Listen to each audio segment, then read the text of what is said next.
Hello and welcome again to the Old Man Sailing YouTube channel. I'm John Passmore and I've been thinking today about Donald Crowhurst. Donald Crowhurst, you may remember, was the man who went off in the 1968 round the world solo Golden Globe and didn't come back. It was won, of course, by Robin Knox Johnson. But Donald Crowhurst was a very different kind of sailor. He had a trimaran called Teignmouth Electron, and his idea was that it was going to be sailed by electricity. He was an electronics engineer, and so he took with him massive diodes, miles of wire, he had soldering irons and Lord knows what, and he was going to build, as he went along, because he wasn't prepared, he was going to build a computer to sail the boat. Well, it didn't go well, because water and electricity are not the best of friends. And he had neglected to take all the sort of spares that he should have taken, and which Knox Johnson had in spades.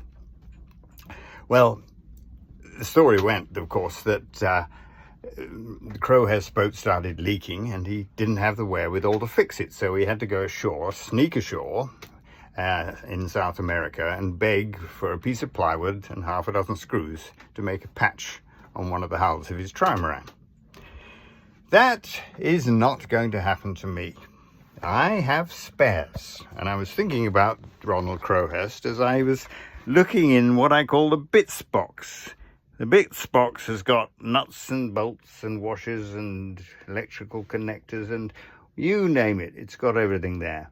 And of course you have to have the tools to fix it. So we have the electrical toolbox, we have the screwdrivers and things like that, and then we have the spanners there. This is the tool locker, saws, vices, files, you name it, all sorts of bits and pieces there. This is my pride and joy. This tool roll I bought in 1979 when I first had my little Caprice, 18-foot Caprice. And I bought this tool roll, and it's been with me ever since. I did have a more modern one, but that went down with the ship when Lottie Warren turned over in the North Sea. So I've got this one. I don't think they make them anymore. I've been trying to find a modern one, but I don't know. I can't bear to get rid of it now. So you've got all of that sort of stuff. What else have we got? This is out at the moment. This is the emergency pump. I've got 4 pumps. I've got a hand pump in the cockpit. I've got a built-in electric pump with an automatic switch. I then have a roving electric pump, which I can use anywhere. And I got this fella. This is a real high capacity. This is for when everything has gone wrong and the boat is actually sinking. And I've kind of propped that up under the companionway steps there. I shall kneel on the floor and I shall pump until the water closes over the top of my head, which I hope won't happen.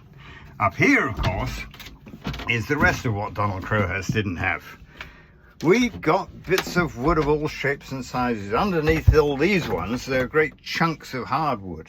I've got wires, I've got hoses, and would you believe this side is duplicated on the other side, but I can't open them both at the same time because I've got nowhere to put everything.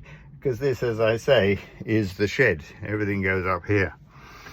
So, the end of the story of Crowhurst, of course, was that he went mad because he tried to deceive everybody by pretending to go around the world and sending back fake position reports without actually leaving the Atlantic at all. The weight of this deception finally cracked him and he went mad and jumped over the side. There's a film called The Mercy with Colin Firth as Crowhurst, and there are a couple of books. It is an extraordinary and fascinating story. And we don't want to be like that. We want to be prepared. So take that home. And of course, don't forget the blog. The blog is oldmansailing.com, where you will find podcasts and books and all sorts of bits and pieces. And I look forward to seeing you next time.